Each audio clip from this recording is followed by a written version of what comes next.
तो देखिए इसका नवा चैप्टर बहुत ही इम्पोर्टेंट चैप्टर है। आगे की मैथमेटिक्स अगर आपको पढ़ना है तो यह चैप्टर बहुत ही इम्पोर्टेंट है, तो इसको आप लोग अच्छे से पढ़िएगा, ठीक है। तो देखिए चैप्टर का नाम है सरल रेखाएं, स्ट्रेट लाइन, ठीक है। तो सबसे पहले हम इस चैप्टर को एक्सरसाइज को शुरू करने से पहले कुछ जो इम्पोर्टेंट फार्मूले हैं, स्टेटमेंट्स हैं, उनको पढ़ना आवश्यक होता है। तो चलिए शुरू करते हैं, उसको हम देखते हैं। तो देखिए अध्याय 9 सरल रेखाएं। सबसे पहले आपको पढ़ना है रेखा की ढाल। तो देखिए रेखा की ढाल क्या होता है। यदि कोई रेखा x अक्ष की धनात्मक दिशा से जो कोण बनाती है उसे रेखा का झुकाव कहते हैं, ठीक है। और यहाँ पे देखिए दूसरा नंबर यहाँ पे है, माना कोई कोण थीटा रेखा का झुकाव है तो टेन थीटा रेखा की यहाँ पे ढाल या प्रवणता कहलाती है। ढाल को ही हम क्या कहते हैं, प्रवणता। जैसे कि मान ले रहे हैं यहाँ पे हम एक कार्तीय तल खींचते हैं, ठीक है। आपको ये पता है x अक्ष है और ये x डैश है और यहाँ पे y है, ये y डैश है। अब कोई रेखा इस तरह से धनात्मक दिशा से जो कोण बना रही है यहाँ पे थीटा, तो इसी को हम क्या कहेंगे, झुकाव कहेंगे, ठीक है, झुकाव। और यहाँ पे देखिए माना कोई कोण थीटा रेखा का झुकाव है तो टेन थीटा रेखा, यहाँ पे जो टेन थीटा लेंगे स्पर्श जो है उसको हम क्या कहेंगे, रेखा की ढाल, ठीक है। तो रेखा की ढाल को हम यम से प्रदर्शित करते हैं, तो यम इक्वल टू होता है टेन थीटा, ठीक है, यानी धनात्मक से जो कोण बनाएगा। अब देखिए रेखा की ढाल जब उस पर दो बिंदु दिए हों, ठीक है, रेखा की ढाल जब उस पर दो बिंदु दिए हों, तो जब दो बिंदु दिया जाता है तो यहाँ पे जैसे कि मान लें दो बिंदु P x1 y1 है और Q जो है x2 y2 है, तब रेखा की ढाल या प्रवणता क्या कहलाएगी, यम बराबर हम एक सूत्र जानते हैं y2 माइनस y1 अपन x2 माइनस x1, या y1 माइनस y2 कर दीजिए या x1 माइनस x2 कर दीजिए। तो इस तरह से ये दूसरा पॉइंट है, आपको इसको नोट करना है, ठीक है, क्योंकि इस पर न्यूमेरिकल आपको आंकिक प्रश्न आपको करना है। चलिए आगे देखते हैं। अगला भी बहुत इंपॉर्टेंट है। देखिए दिया है दो रेखाओं के समांतर और लंब होने का प्रतिबंध। पहला नंबर समांतर होने का प्रतिबंध। दो रेखाएं के समांतर होने का प्रतिबंध यह है कि उनका ढाल जो है बराबर हो जाएगा। जैसे कि मान ले रहे हैं दो रेखाएं हैं, तो पहले का ढाल m1 है, ठीक है, और दूसरे का क्या है, m2 है। तो ये समांतर कब कहलाएंगी, जब ये एक दूसरे के बराबर होगी तब, ठीक है। तो ये एक दूसरे के जब बराबर हो जा रहे हैं तो यह समांतर कहलाएंगे। दूसरा नंबर है लंबवत होने का प्रतिबंध। दो रेखाओं के लंब होने का प्रतिबंध यह है कि उनके ढलान का गुणनफल -1 होता है। यानी पहले रेखा का ढाल यानी प्रवणता m1 और दूसरे का m2, इन दोनों का अगर हम गुणा करते हैं तो -1 के बराबर होगा। तो ये है कंडीशन, ठीक है। अब यहाँ पे देखिए चौथा नंबर, दो दी हुई सरल रेखाओं के बीच का कोण। दो सरल रेखाएं दिया गया है, यहाँ पे मान ले रहे y equal to m1 x plus c1 और y equal to m2 x plus c2 है। तो उनके बीच का कोण कैसे निकालेंगे, तो यही सूत्र होता है tan theta equal to tan inverse m1 minus m2, ठीक है, अपान 1 प्लस m1 इंटू m2, ये होता है सूत्र। और इसको कैसे निकाला जाएगा, तो देखिए यहाँ पे निकालने की विधि। सबसे पहले यहाँ पे देखिए दिया है कि दी हुई रेखाओं को y equal to mx plus c के रूप में रखकर उनकी प्रवणता ज्ञात करते हैं, ठीक है। कोई भी इक्वेशन दे किसी रूप में तो हम उसको चेंज किस में करेंगे, y equal to mx plus c, और इस रूप में जब हो जाएगा तो जो x का गुणांक होगा वही उसकी प्रवणता होगी। तो ये पहला नंबर है। अब देखिए दिया है पहली रेखा की प्रवणता को हम m1 मान लेंगे और जो दूसरी रेखा का प्रवणता होगा उसको m2 मान लेते हैं। अब ये जब मिल जाता है तो हम क्या करते हैं, अब कोण के सूत्र का प्रयोग करते हैं और कोण के सूत्र का प्रयोग करके उसका हम हल कर देते हैं तो निकल जाता है, ठीक है। तो प्यारे बच्चों अब प्रश्नावली का प्रश्न को हम हल करेंगे। देखिए दिया है 9A, ठीक है, दिया है क्या, निम्नलिखित बिंदुओं से खींची जाने वाली रेखाओं की प्रत्येक प्रतिबंध के अनुसार प्रवणता ज्ञात कीजिए। तो रेखाओं की प्रवणता अभी आपको हम सूत्र दिए हैं। क्या होता है रेखाओं की प्रवणता? यम बराबर होता है y2 minus y1 upon x2 minus x1। या तो ये फार्मूला लगाइए या y1 माइनस y2 वाला अपान x2 माइनस x1 वाला ये फार्मूला लगाइए। सॉरी, यहाँ x1 रहेगा, यहाँ x2 रहेगा, ये वाला फार्मूला लगाइए। दोनों में से कोई फार्मूला लगा सकते हैं। अब देखिए ये जो वैल्यू होता है यहाँ पे x1, ये एक x1 का वैल्यू क्या है? a है, यहाँ रख लेंगे। फिर x2 का अगर वैल्यू देखें तो यहाँ a है और उसके बाद से सेक स्क्वायर एल्फा है, ये एल्फा है, ठीक है। उसके बाद से यहाँ पे हम देख रहे हैं y1 का वैल्यू क्या है? y1 का ये वाला b है, ठीक है। y2 का वैल्यू क्या है? यहाँ पे b कोशेक स्क्वायर एल्फा है, ये है। अब हम इसी सूत्र में रखेंगे तो देखिए यहाँ पे यम बराबर क्या हो जाएगा? y2 का वैल्यू क्या है? y2 का वैल्यू b है और उसके बाद से कोशेक स्क्वायर एल्फा है, उसके बाद से माइनस है। y1 का वैल्यू क्या है? y1 का वैल्यू b है, b रख देंगे। चलिए यहाँ x2 का वैल्यू क्या है? a है, सेक स्क्वायर एल्फा है। उसके बाद से x1 का वैल्यू क्या है? यहाँ पे a है। अब यहाँ पे देखिए ऊपर से क्या कॉमन मिला है? b कॉमन मिला है, तो b कॉमन ले लेंगे तो यहाँ पे हो जाएगा कोशेक स्क्वायर एल्फा माइनस का 1, यहाँ पे क्या हो जाएगा? a, उसके बाद से सेक स्क्वायर अल्फा माइनस का 1। अब यहाँ पे देखिए b अपान a हो जाएगा। कोशेक स्क्वायर एल्फा माइनस 1 को लिख सकते हैं कॉट स्क्वायर एल्फा, और इसको लिख सकते हैं टेन स्क्वायर अल्फा, ये सूत्र से होता है, ठीक है। और यहाँ पे b अपान a है। अब देखिए कॉट स्क्वायर है तो कॉट स्क्वायर का फार्मूला जानते हैं? कॉट स्क्वायर का फार्मूला कॉट स्क्वायर अल्फा का होता है 1 अपान टेन स्क्वायर अल्फा। तो इसको 10 में जब कन्वर्ट करेंगे तो देखिए एक तो 10 पहले से है तो ये तो 10 स्क्वायर होगा एल्फा, फिर यहाँ पे 10 स्क्वायर अल्फा हो जाएगा यहाँ पे, ठीक है। तो अब इस तरह से आपको आंसर मिलेगा क्या? देखिए ये भी 10 स्क्वायर अल्फा है, ये भी 10 स्क्वायर अल्फा है, तो जब गुणा हो जाएगा तो क्या हो जाएगा? b अपान a क्या हो जाएगा? 10 के पावर 4 एल्फा। अब ये 1 अपान 10 है तो ऊपर जब लेकर जाएंगे तो b अपान a ये हो जाएगा कॉट के पावर 4 एल्फा। तो इस तरह से यह पहला प्रश्न आपका हल हो चुका है। मैं आशा करता हूं कि यह प्रश्न आपको अच्छे से समझ में आए होंगे। चलिए इसी तरह से अब बी वाला पार्ट हम लोग हल करते हैं। देखिए यहाँ पर जो है x1 का वैल्यू दिया है क्या? माइनस का 4, ठीक है। और x2 का वैल्यू क्या दिया है? 7। अब यहाँ पे y1 का वैल्यू दिया है 10, यहाँ y2 का वैल्यू क्या दिया है? 5। अब हम फार्मूला लगाएंगे M equal to y2 minus y1 upon x2 minus x1। इसी फार्मूला में रखेंगे तो y2 क्या है? 5 है, माइनस यहाँ पे y1 का वैल्यू क्या है? 10 है, यहाँ 10 रख देंगे। और उसके बाद से यहाँ पे x2 का वैल्यू क्या है? 7 है, उसका माइनस है। x1 का वैल्यू क्या है? प्लस का 4 हो जाएगा। देखिए यहाँ माइनस रहता है और लेकिन यहाँ माइनस है तो जब आ रहा है तो इसको प्लस का 4 बना दे रहा है। अब देखिए ये जब इसमें से घटेगा तो माइनस का 5 आएगा, क्यों? क्योंकि इसका चिन्ह बड़ा है। अब यहाँ पे 7 4 11, तो ये आपका आंसर हो जाएगा, ठीक है। चलिए ये बी वाला पार्ट हो गया। अब हम लोग सी वाला पार्ट देखते हैं। यहाँ पे देखिए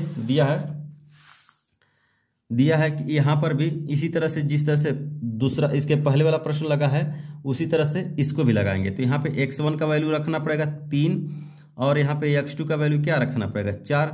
फिर इसी तरह से y1 का वैल्यू यहाँ पे 4 हो जाएगा और y2 का वैल्यू क्या हो जाएगा? यहाँ पे 8 हो जाएगा। अब सूत्र कौन सा है? यही वाला लगाएंगे m equal to y2 minus y1 upon x2 minus x1। तो इसी में रख दीजिए y2 का वैल्यू क्या है? 8 है, y1 का वैल्यू क्या है? 4 है ना। और उसके बाद से x2 का वैल्यू क्या है? यहाँ पे 4 है। उसके बाद से x1 का वैल्यू क्या है? 3 है। तो यहाँ पे 8 में से जब 4 जाएगा तो यहाँ पे 4 बचेगा और 4 में से 1 जाएगा तो 1 बचेगा। फिर उसके बाद से यहाँ पे 4, यहाँ पे आपका आंसर हो जाएगा, ठीक है। इसी तरह से अब डी वाला प्रश्न देखते हैं हम लोग। तो यहाँ पर x1 बराबर 2 है और x2 बराबर यहाँ पे माइनस का 3 है।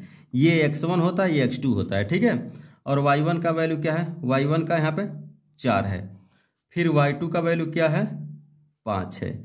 फिर यहाँ पे यम का फार्मूला, यम क्या है, रेखा की प्रवणता होता है या ढाल होता है। तो यहाँ पे उसका फार्मूला है y2 minus y1 upon x2 minus x1। आप चाहें तो लगा सकते हैं उसका जो दूसरा फार्मूला वो भी लगा सकते हैं, आंसर सेम आएगा। तो यहाँ पे देखिए x2 का वैल्यू क्या है, यहाँ पे 5 है। y1 का वैल्यू क्या है, 4 है, ठीक है। और x2 का वैल्यू क्या है, x2 का वैल्यू यहाँ पे माइनस का 3 है। फिर माइनस x1 का वैल्यू क्या है, यहाँ पे 2 है। अब इसको इसमें से जब घटाएंगे तो 1 आएगा। आइए देखिए, -3 -2 मिलकर के माइनस का 5 हो जाएगा। लेकिन जब इसको सही क्रम में लिखते हैं तो ये माइनस ऊपर लेकर रख देते हैं, तो माइनस का 1/5 आ जाता है, ठीक है। तो इस तरह से आपका पहला प्रश्न जो जितना था हल हो चुका है। अब हम लोग चलिए दूसरे प्रश्न को हल करते हैं। तो देखिए प्यारे बच्चों, इस प्रश्न में दिया गया है कि उन रेखाओं की प्रवणता ज्ञात कीजिए जिनका x अक्ष की धनात्मक दिशा से झुकाव निम्नवत है, ठीक है। तो ये जो है 45 डिग्री पर आपको ज्ञात करना है, ठीक है। तो रेखा की प्रवणता का सूत्र हम जानते हैं, रेखा की प्रवणता क्या होता है, यम बराबर होता है टेन थीटा, होता है कि नहीं, होता है। ये रेखा की प्रवणता का सूत्र यम बराबर टेन थीटा। और इसके पहले वाले सूत्र में आप पढ़े थे, जब दो बिंदु दिए हैं हों तो उसकी प्रवणता क्या होती है। यहाँ पे अब हम बताएं यम equal to y2 minus y1 और अपान x2 माइनस x1। तो जब कोण दिया रहेगा तो इस सूत्र का प्रयोग करेंगे, और जब बिंदु दिए रहेंगे तो इस सूत्र का प्रयोग करेंगे। तो यहाँ पे दिया है कोण, ठीक है। तो कोण दिया है तो यम बराबर टेन थीटा। तो यहाँ हम देख रहे हैं यम बराबर टेन थीटा, थीटा का वैल्यू क्या है 45 डिग्री। तो यहाँ पे रख देंगे 45 डिग्री। अब यहाँ यम बराबर टेन 45 डिग्री का वैल्यू जो होता है 1 होता है। तो रेखा की प्रवणता क्या हो जाएगी, ये हो जाएगी यम बराबर 1। तो ये आपका पहले का आंसर हो गया। इसी तरह से हम देख रहे हैं कि 150 डिग्री पर आपको रेखा की प्रवणता ज्ञात करना है। तो फिर हम जानते हैं रेखा की प्रवणता, रेखा की प्रवणता क्या होता है, यम इक्वल टू टेन थीटा, होता है कि नहीं, होता है, ठीक है। चलिए यहाँ पे यम बराबर टेन थीटा, थीटा का वैल्यू क्या दिया है 150 डिग्री, ठीक है, 150 डिग्री। तो अब 150 डिग्री का वैल्यू कैसे निकालेंगे, तो इसके पहले ट्रिग्नोमेट्री में आप पढ़े हैं कि यम बराबर, इसको आप लिख सकते हैं दो पार्टों में, 180 माइनस 30 डिग्री होता है। 180 में से 30 अगर घटा देते हैं तो 150 आ जाता है। और आप पढ़े हैं फार्मूला कि tan 180 minus theta equal to minus का टेन थीटा होता है, होता है, ठीक है। क्यों होता है, क्योंकि ये प्रथम है, द्वितीय में बस साइन और कोसेक पॉजिटिव होता है और बाकी सब नेगेटिव होते हैं, इसलिए यहाँ पे माइनस हो गया। अब देखिए यम इक्वल टू माइनस का टेन थीटा, थीटा का वैल्यू क्या है 30 डिग्री, तो यहाँ 30 डिग्री रख देंगे। अब यम बराबर क्या मिलेगा, टेन 30 डिग्री का वैल्यू क्या होता है माइनस का, यहाँ पे तो पहले से 1/3 होता है। टेन 30 डिग्री का वैल्यू, टेन 30 डिग्री का वैल्यू क्या होता है 1/3, ठीक है। तो इसलिए यहाँ पे 1/3 रख देंगे और माइनस लगा देंगे। चलिए अब हम चलते हैं यहाँ पे सी वाला पार्ट। तो यहाँ पे भी आपको क्या दिया है, कोण दिया गया है। तो आप जानते हैं रेखा की प्रवणता क्या होता है, यम इक्वल टू टेन थीटा। तो थीटा का वैल्यू ये दिया है, ठीक है। तो यहाँ पर रखेंगे यम इक्वल टू, यहाँ पर 10 रखेंगे और थीटा के जहाँ पर टेन इनवर्स 2/3। और जब भी इनवर्स के रूप में रहे, इस तरह से रहे कि एक टेन थीटा हो और उसी के बगल में इनटू के रूप में हो टेन इनवर्स, तो ये टेन थीटा और टेन इनवर्स कट जाते हैं कभी भी। जैसे कि यहाँ पे कॉस और उसको से कॉस इनवर्स इस तरह से रहे, ये कट जाएगा तो आएगा वैल्यू यक्स। चाहे कोई भी 6 ट्रिग्नोमेट्री अनुपात होते हैं, चाहे साइन हो, चाहे कास हो, चाहे टेन हो, चाहे कोसेक हो, चाहे काट हो। ठीक है, तो यहाँ पे इसी तरह से एक कटा है तो इसका वैल्यू क्या है 2/3। तो यहाँ पे प्रवणता हो जाएगा 2/3। ये आपका आंसर हो गया। चलिए अब हम लोग डी वाला पार्ट को देखते हैं। यहाँ पे दिया गया है, देखिए कि यहाँ पर भी तो रेखा की प्रवणता आपको निकालना है। रेखा की प्रवणता क्या हो जाएगी, यम इक्वल टू टेन थीटा। ठीक है, तो यहाँ यम हो गया और टेन थीटा का वैल्यू क्या है 60 डिग्री। ठीक है, टेन थीटा का वैल्यू 60 डिग्री है। तो अब यहाँ पे यम इक्वल टू टेन 60 डिग्री का वैल्यू होता है करड़ी में 3। तो ये आपका आंसर हो गया। ठीक है, अब उसके बाद से हम लोग यहाँ पे देखिए 120 डिग्री दिया है तो इसका निकालना है। तो रेखा की प्रवणता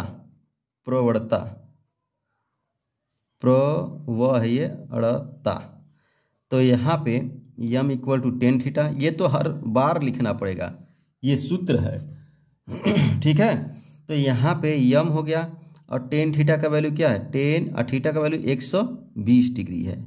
ठीक है, तो यहाँ पे यम हो गया और यहाँ टेन यहाँ पे इसका हम डायरेक्ट नहीं निकाल सकते हैं तो इसको तोड़ेंगे तो 180 कर देंगे और 180 में से कितना घटाएं कि कितना आ जाए 120 आ जाए। तो यहाँ पे 60 कर दे रहे हैं। ठीक है, तो आपको पता है कि यहाँ पे ये पहला है, दूसरा में जाएगा तो दूसरा में साइन बस पॉजिटिव तो बाकी सब निगेटिव होता है।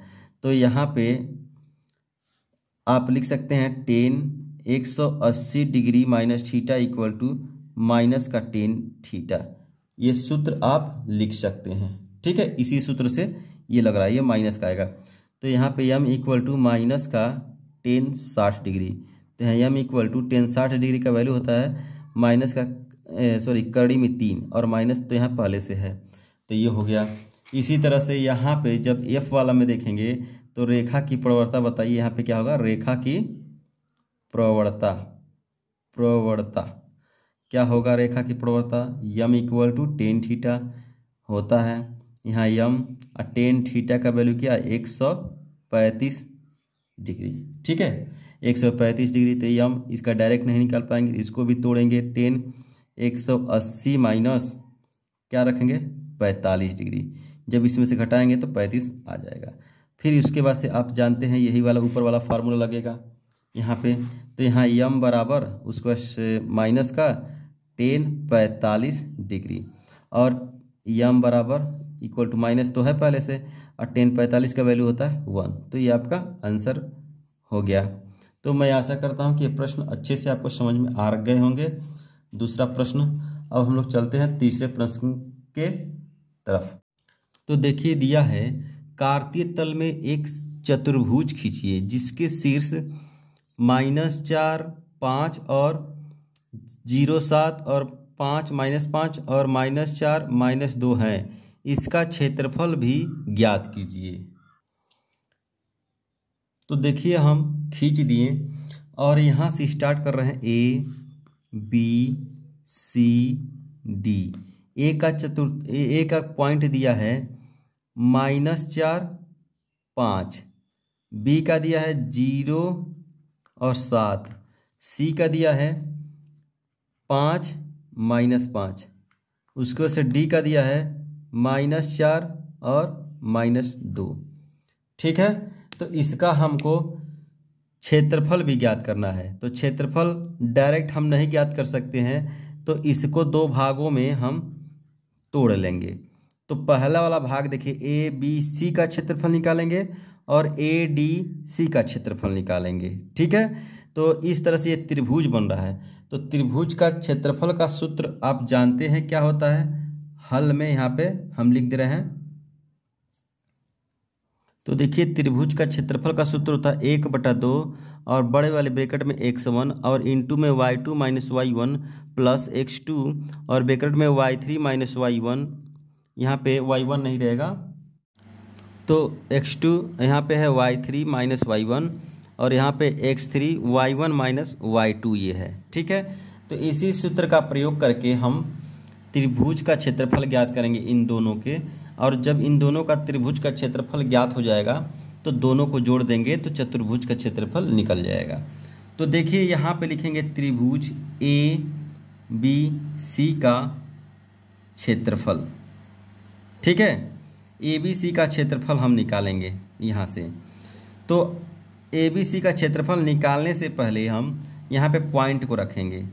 x1, यहाँ से x1 माइनस क्या हो जाएगा 4, फिर x2 यहाँ पे हो जाएगा 0, फिर x3 यहाँ पे हो जाएगा 5।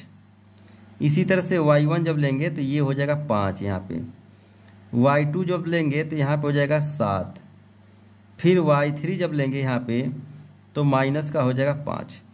अब त्रिभुज का क्षेत्रफल का सूत्र है, इसी में हम रखेंगे।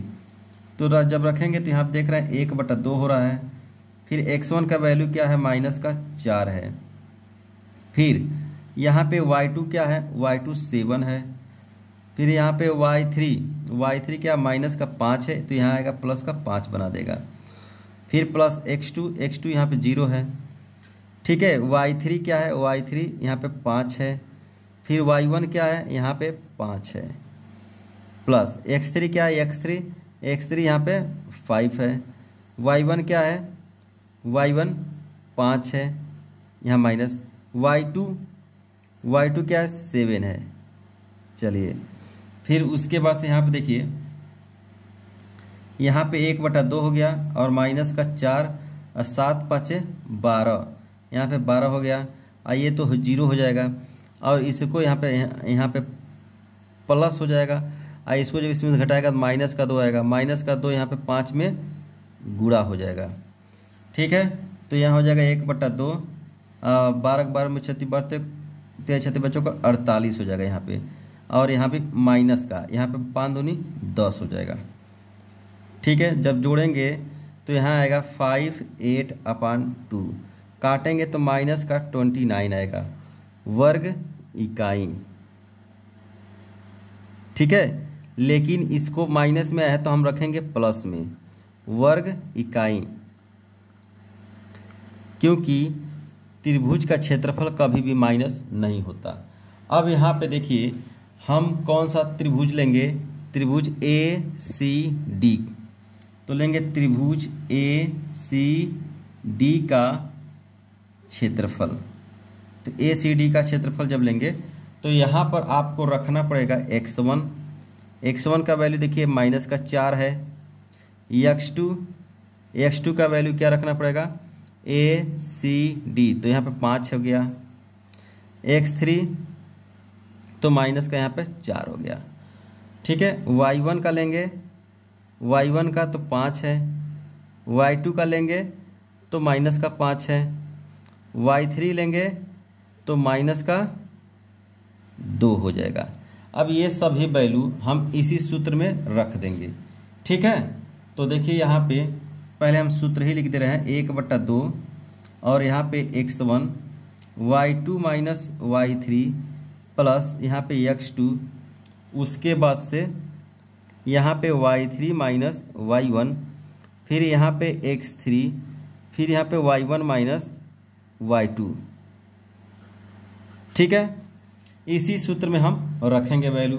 तो देखिए यहाँ पे 1/2 हो गया और यहाँ x1 का वैल्यू क्या है माइनस का 4 है, y2 का वैल्यू क्या है y2 का वैल्यू माइनस का 5 है, y3 का वैल्यू क्या है प्लस का यहाँ पे 2 हो जाएगा, माइनस का है तो। ठीक है, फिर यहाँ पे x2 का वैल्यू क्या है 5 है, फिर y3 का वैल्यू क्या है माइनस का 2 है, फिर y1 का वैल्यू क्या है 5 है, फिर x3 का वैल्यू क्या है x3 का माइनस का 4 है यहाँ पे, फिर उसके बाद से y1 का वैल्यू क्या है 5 है, फिर y2 का वैल्यू क्या है माइनस का 5 है, तो ये हो जाएगा प्लस का 5।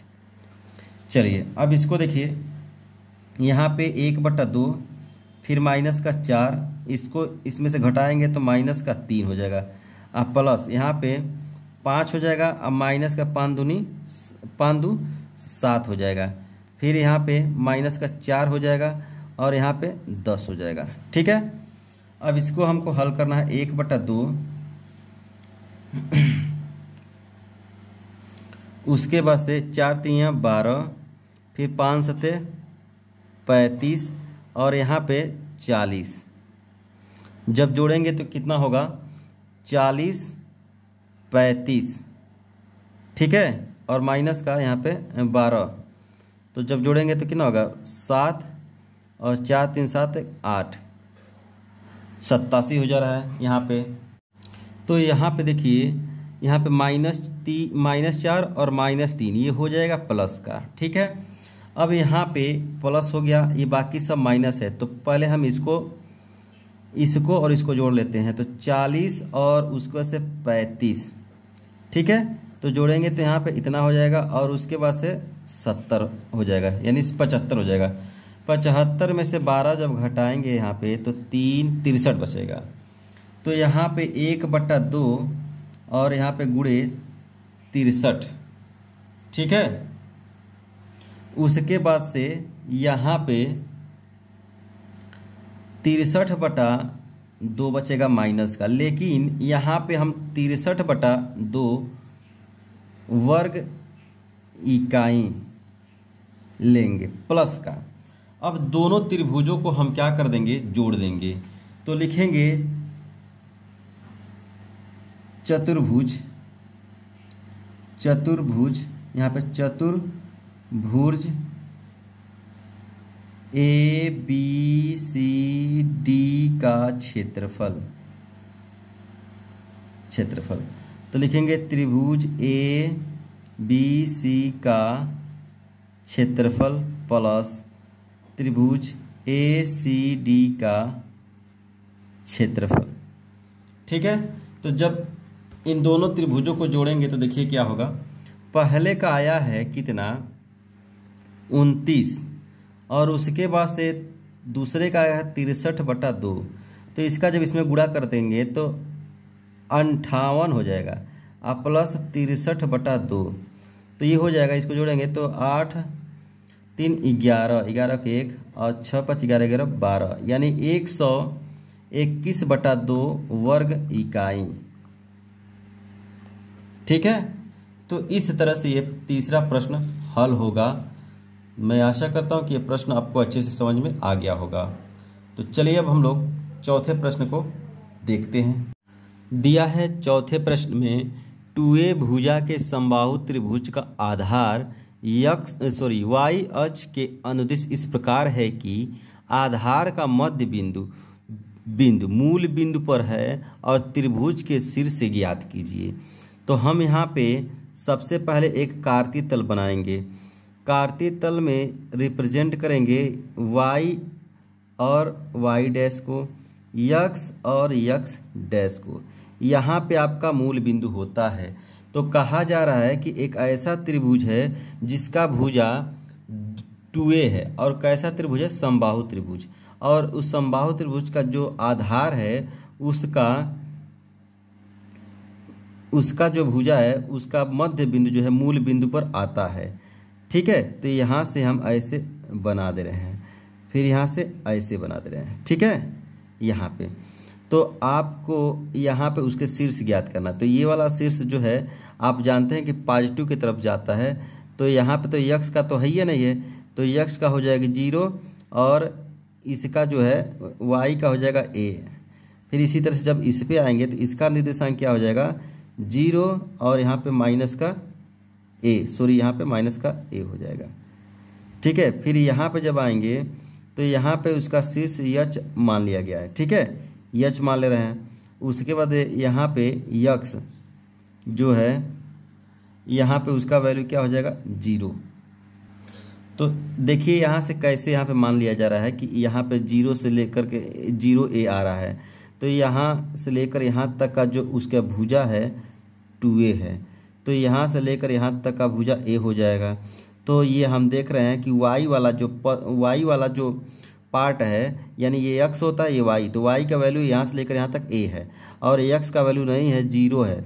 ठीक है, इसी तरह से यहाँ पे जब जाएंगे तो ये माइनस की तरफ रिप्रेजेंट करेगा और यहाँ पे x का वैल्यू 0 है तो यहाँ माइनस का a हो जाएगा। इधर हम h मान ले रहे हैं इसको, तो यहाँ से जब यहाँ तक जाएंगे तो h और 0 बचेगा, y का वैल्यू नहीं है। तो अब त्रिभुज के शीर्ष आपको ज्ञात करना है। तो आप जानते हैं कि कोई भी रेखा होता है एक रेखा दूसरी रेखा पर लंब होता है तो 90 डिग्री का एंगल बनाता है। तो यहाँ पर भी 90 डिग्री का एंगल बना रहा है, तो ये हो जाएगा कर्ण, ये हो जाएगा आधार, ये हो जाएगा लंब। तो लिखेंगे पाई त्रिभुज, यहाँ पे नाम दे देंगे ए बी ओ से। तो त्रिभुज ए, यहाँ पे ओ, यहाँ पे ए बी, उसको से सी कर दे रहे हैं, ए सी ओ से, ए सी ओ से। तो यहाँ पे पाइथागोरस प्रमेय लगाएंगे, लिखेंगे पाइथागोरस प्रमेय से। तो यहाँ पे देख रहे हैं ए सी क्या, एओ सॉरी एओ का स्क्वायर कर देंगे, फिर उसके बाद से बराबर हो जाएगा ए सी का स्क्वायर, फिर प्लस सी ओ का स्क्वायर। ठीक है, ए ओ का वैल्यू 2a है, यहाँ पे 2a का स्क्वायर कर देंगे क्योंकि त्रिभुज का ये भुजा पूरा ले आ जाएगा। और ए सी का वैल्यू, ए सी का वैल्यू यहाँ पे a है तो a का स्क्वायर हो जाएगा। सी ओ का वैल्यू यहाँ से लेकर यहाँ तक h है तो h लिया जाएगा। ठीक है, यहाँ पे हो जाएगा 4a स्क्वायर, यहाँ पे a स्क्वायर प्लस का h स्क्वायर, इसको इधर ट्रांसफर कर देंगे तो यहाँ पे h square equal to 4a square minus का a स्क्वायर हो जाएगा, इसको उधर ट्रांसफर करने पर तो एक घट जाएगा इसमें से। तो h स्क्वायर इक्वल टू यहाँ पे आएगा 3a स्क्वायर। तो h का वैल्यू जब हम निकालेंगे तो यहाँ पे प्लस माइनस आएगा और करड़ी में 3a हो जाएगा। ठीक है, तो इस तरह से h के दो वैल्यू मिलेंगे। तो यहाँ पे देखिए निर्देशांक हो जाएंगे, यानी त्रिभुज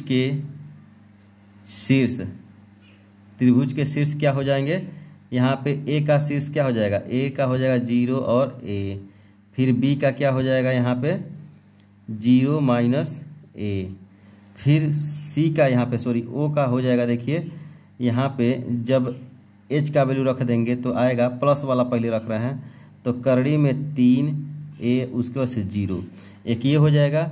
या तो आप लिख सकते हैं दूसरा नंबर a, उसके बाद से 0 a ऐसे हो जाएगा, या b 0 माइनस a हो जाएगा, या o यहाँ पे माइनस रख देंगे और करड़ी में 3a, उसके बाद से 0। ठीक है, चाहे पहले वाला रख दीजिए तो पहला वाला प्लस रखे हैं यहाँ पे और दूसरा जो है माइनस, तो दोनों को रिप्रेजेंट कर दिए हैं। तो मैं आशा करता हूँ कि प्रश्न अच्छे से समझ में आया होगा। ये जो वैल्यू है यहाँ से लेकर यहाँ तक वैल्यू जो है 2a है, तो इसको यहाँ पे मध्य बिंदु है तो इधर का a हो गया, इधर का a हो गया है। तो चलिए चौथा प्रश्न हो चुका है, अब पांचवें प्रश्न को हम लोग देखते हैं। देखिए दिया है पांचवा प्रश्न, बिंदु 8, 10 और 10, 12 से होकर जाने वाली रेखा की प्रवणता ज्ञात करना है। ठीक है, तो रेखा की प्रवणता का सूत्र हम बताए हैं, रेखा की प्रवणता का सूत्र, इसको यम से प्रदर्शित करते हैं और होता क्या है सूत्र, y2 माइनस y1 अपन x2 माइनस x1, यही होता है। यहाँ पे हो जाएगा x1 वैल्यू बराबर क्या हो जाएगा 8, x2 क्या हो जाएगा 10, फिर यहाँ पे y1 क्या हो जाएगा 10, y2 क्या हो जाएगा 12। ये वैल्यू हम इसमें रखेंगे और हल कर देंगे तो प्रवणता निकल जाएगा। y2 का वैल्यू क्या है 12 है, y1 का वैल्यू है 10, ठीक है, x2 का वैल्यू क्या है 10 है, x1 का वैल्यू क्या है 8 है। अब यहाँ पे घटाएंगे तो 2 होगा, इधर भी घटाएंगे 2 होगा, काटेंगे तो 1 होगा, यानी प्रवणता कितना आ गया 1। यही आपका आंसर है। चलिए इसी तरह से छठवां प्रश्न को देखिए, दिया है कि बिंदु 3, -4 तथा 5, -7 से होकर जाने वाली रेखा की प्रवणता। ठीक पांचवा की तरफ से है, ये भी प्रश्न लगेगा। तो यहाँ पे लिखेंगे रेखा की प्रवणता, यम बराबर लिखेंगे y2 माइनस y1 और यहाँ x2 माइनस x1। ठीक है, तो यहाँ पे देखिए x1 का वैल्यू कितना दिया है 3 दिया है, x2 का वैल्यू क्या दिया है 5 दिया है, y1 का वैल्यू क्या दिया है -4, y2 का वैल्यू क्या है -7। इसमें जब रखेंगे तो क्या होगा, देखिए यम y2 का वैल्यू क्या है, y2 का -7 है, y1 का वैल्यू क्या है -4 है, लेकिन यहाँ पे माइनस है तो इसलिए यहाँ पे ये भी माइनस आ रहा है तो प्लस हो जा रहा है अपान। अब देखिए x2 का वैल्यू क्या है 5 है और यहाँ पे x1 का वैल्यू क्या है 3 है। ठीक है, तो तो अब इसमें से घटेगा तो माइनस का 3 आएगा और यहाँ पे 2 आएगा। तो इस तरह से छठवां का आपको ये मिलेगा माइनस का 3/2। ठीक है, चलिए अब हम लोग 7वें प्रश्न को देखते हैं। 7वां प्रश्न को देखिए, दिया है पाइथागोरस प्रमेय के प्रयोग के बिना सिद्ध कीजिए कि बिंदु 4 4 3 5 -1 एक समकोण त्रिभुज के शीर्ष है। ठीक है, तो देखिए यहाँ पे दिया है ABC एक समकोण त्रिभुज के शीर्ष है। ठीक है, इस तरह से आप लिखेंगे। फिर उसके बाद से दो बिंदुओं के बीच का ढलान ज्ञात करेंगे A और B के। तो A और B, ठीक है, के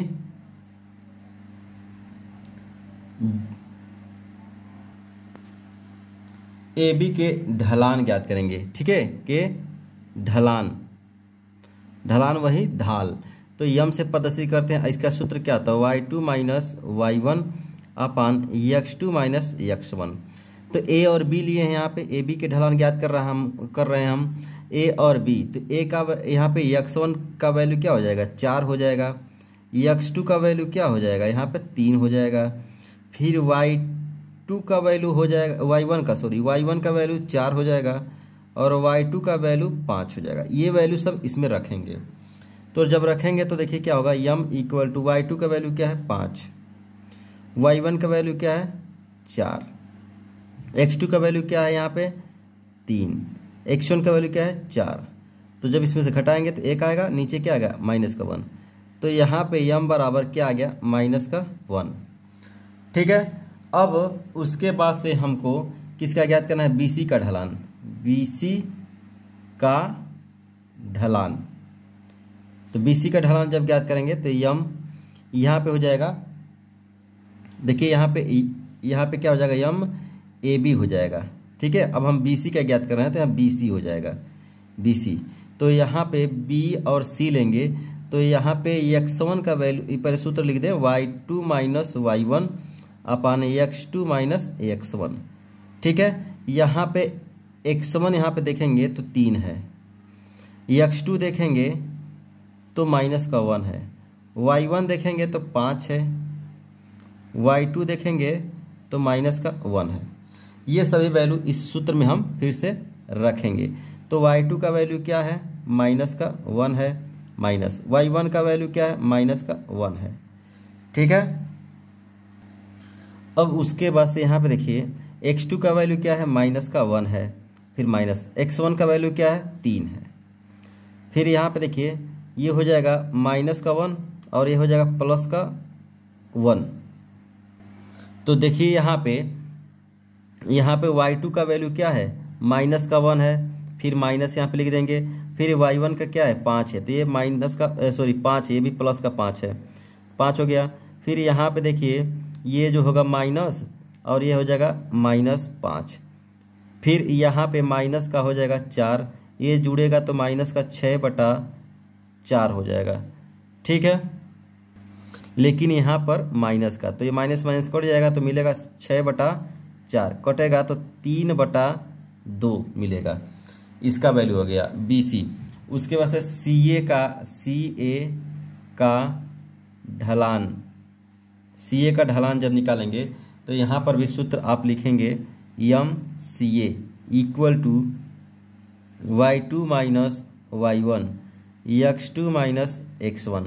यहाँ पे देखिए, यहाँ पे C और A निकालना है, C और A। तो यहाँ पे x1 का हम देखेंगे तो -1 हो गया, x2 देखेंगे तो यहाँ पे 4 हो गया, फिर y1 देखेंगे तो माइनस का यहाँ पे 1 हो जाएगा, y2 देखेंगे तो 4 हो जाएगा। अब ये सभी वैल्यू इसमें रखेंगे हम।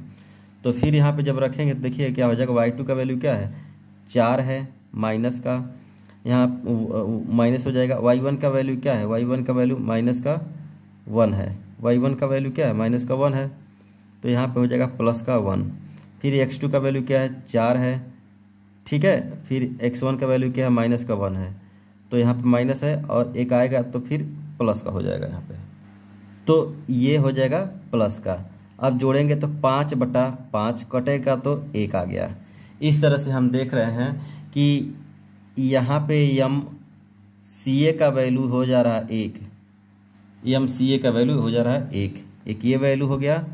फिर उसके बाद से दूसरा ये वैल्यू हो गया, ठीक है। और तीसरा जो है यहाँ पे है, तो यहाँ पे लिख दे रहे हैं यम बी सी का वैल्यू 3/2, 3 वैल्यू हो गया। अब इन्हीं तीनों में हम किसी को गुणा करेंगे और गुणा करने के बाद से उसको हल करेंगे और देखेंगे कि वैल्यू जो है समान आ जा रहा है, -1 आ रहा है कि नहीं। तो जब हो जाएगा तो वो लंब हो जाएगा। तो देखिए यहाँ पे दिया गया, तो देखिए यहाँ पे लंबता की हम जांच कर रहे हैं, तो हम इसको ले रहे हैं और इसको ले रहे हैं, क्योंकि हमको -1 लाना है इन दोनों के प्रवणताओं का गुणांक कर करके। तो यहाँ पे यम ए बी हो जाएगा गुणे यहाँ पे यम सी ए हो जाएगा, और इसका वैल्यू देखिए -1 है, इसका वैल्यू 1 है, तो जब गुणा कर रहे हैं तो -1 हो जा रहा है। तो जब भी यहाँ पे यम1 और यम2 इक्वल टू -1 हो जाता है तो वह क्या कहलाता है, लंब होता है, ठीक है ना, लंब होता है। क्या होता है, लंब होता है, ठीक है। ये एक कंडीशन है, तो यही आपको इसमें प्रूफ करना था, ठीक है। तो फिर से एक बार हम समझा दे रहे हैं। देखिए यहाँ पे ये आपका क्वेश्चन है, उसके वजह से तीनों पॉइंट मानना पड़ेगा, और ए बी का, फिर बी सी का, फिर सी ए का, तीनों का ढलान ज्ञात करना पड़ेगा, यानी ढाल ज्ञात करना पड़ेगा। और इन तीनों आंसरों में से देखना है कि किसका किसका गुणा कर दें तो -1 आ जाए। तो देख रहे हैं कि इसका इसका गुणा कर दें तो -1 आ जा रहा है। तो यह आपका क्वेश्चन जो है 7वां हल हो चुका है। चलिए अब हम लोग 8वां को देखते हैं। देखिए प्रवणता का प्रयोग करके सिद्ध कीजिए कि बिंदु -2, -1, 4, 0, 3, 3 तथा -3, 2, 1 समांतर चतुर्भुज के शीर्ष हैं, ठीक है। तो दिया गया बिंदु क्या है, दिया गया बिंदु ए क्या दिया गया है, -2, -1, ठीक है। फिर बी 4 और 0, फिर सी 3 और 3, फिर डी इस तरह से कामा करके लिखना है -3 और 2, ठीक है। अब देखिए यहाँ पे भुजा ए बी की प्रवणता निकालेंगे, तो यम ए बी यहाँ पे लिखेंगे, ठीक है। अब यहाँ पे आपको फार्मूला पता है y2 - y1 upon x2 - x1। तो हम क्या कर रहे हैं, डायरेक्ट इसमें रख रहे हैं। देखिए तो ये हो जाएगा x1 और ये हो जाएगा x2, ये हो जाएगा y1, ये हो जाएगा y2। तो यहाँ पे y2 का वैल्यू क्या है, 0 है, और यहाँ y1 का वैल्यू क्या है, -1 है। ये माइनस है तो यहाँ पे हो जाएगा +1, डायरेक्ट हम कर रहे हैं, ठीक है। फिर यहाँ पे x2, ये हो गया x1, ये हो जाएगा x2। x2 क्या है, यहाँ पे 4 है और उसको माइनस, x2 क्या है, 4 है, यहाँ पे देखिए x2 4 है, उसको x1 क्या है, -2 है, तो ये हो जाएगा +2। तो इस तरह से हम देख रहे हैं 1/6 आ गया, ठीक है। इसी तरह से भुजा BC की प्रवणता, तो यहाँ पे यम BC लिखेंगे, फिर यही सूत्र लिखेंगे y2 - y1 upon x2 - x1। तो यहाँ पे हम लेंगे B और C। तो देखिए ये होता है x1, ये होता है x2, ये होता है y1, ये होता है y2। तो देखिए y1 ये है और ये y2 है, तो y2 का वैल्यू 3 है, यहाँ पर रख देंगे। फिर y1 का वैल्यू क्या हो गया, यहाँ पे देखिए ये y1 है, ये y2 है, तो y2 का वैल्यू 3 रख दिए हैं, और फिर y1 का यहाँ पे 0। फिर उसके बाद x2 का वैल्यू यहाँ पे 3 हो गया है, फिर x1 का वैल्यू यहाँ हो गया है 4, ठीक है। तो अब इसको जब हल करेंगे तो यहाँ 3 आएगा और नीचे -1 आएगा। तो यहाँ पे आपको मिला क्या, यम BC -3। फिर इसी तरह से देखिए AB हो गया, फिर BC हो गया, फिर इसको से भुजा CA की प्रवणता CA की प्रवणता, तो यम सी ए यहाँ पे निकाला जाएगा, यम सी ए। तो देखिए यहाँ पे सॉरी यम सी डी निकाला जाएगा यहाँ पे। तो यहाँ पे सी डी निकालेंगे तो यही वाला फार्मूला अप्लाई करेंगे, y2 माइनस y1 अपन x2 माइनस x1। तो देखिए सी और डी, तो ये होता है x1, ये होता है x2, ये होता है y1, ये होता है y2।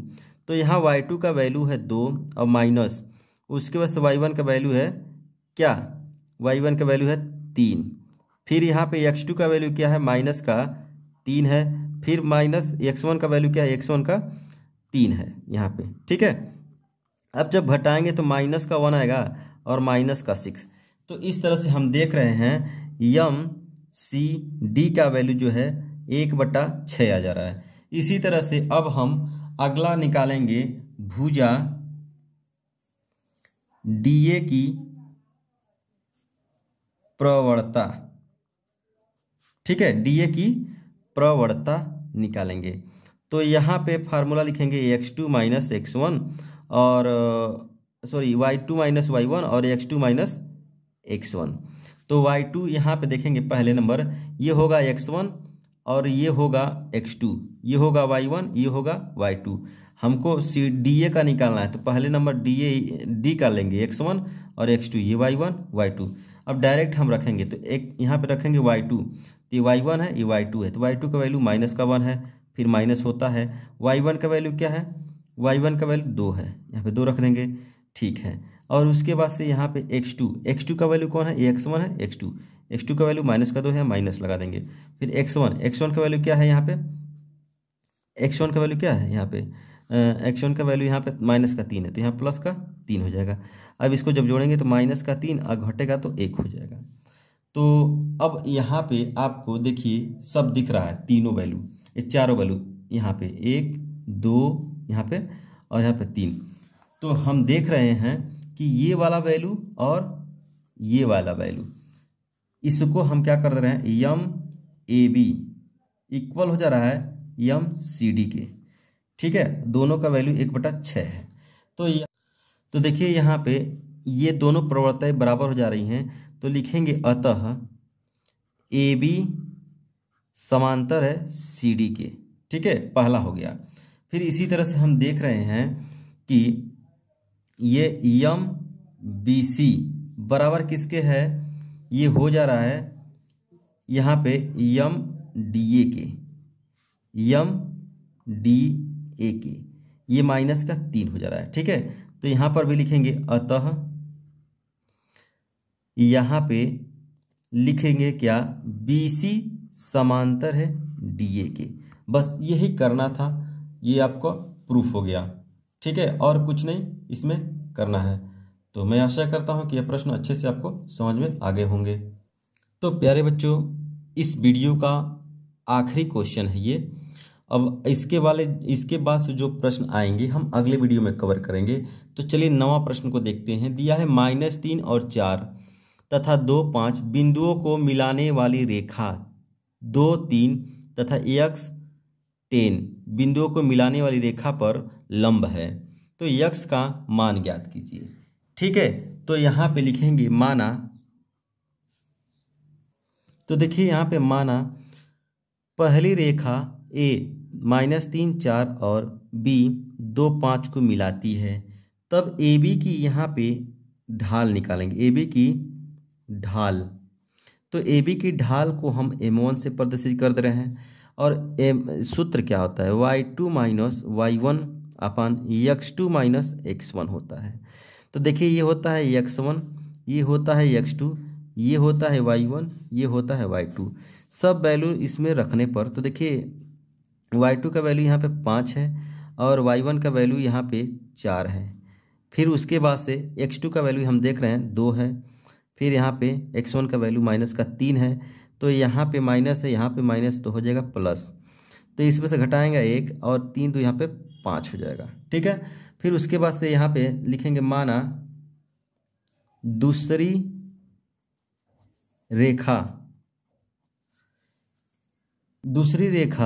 बिंदु C 2 3 और D वाला जो है x10 को मिलाती है, तब CD की ढाल, तो देखिए यहाँ पे CD की ढाल, यहाँ पे CD की ढाल को हम m2 से रिप्रेजेंट करेंगे।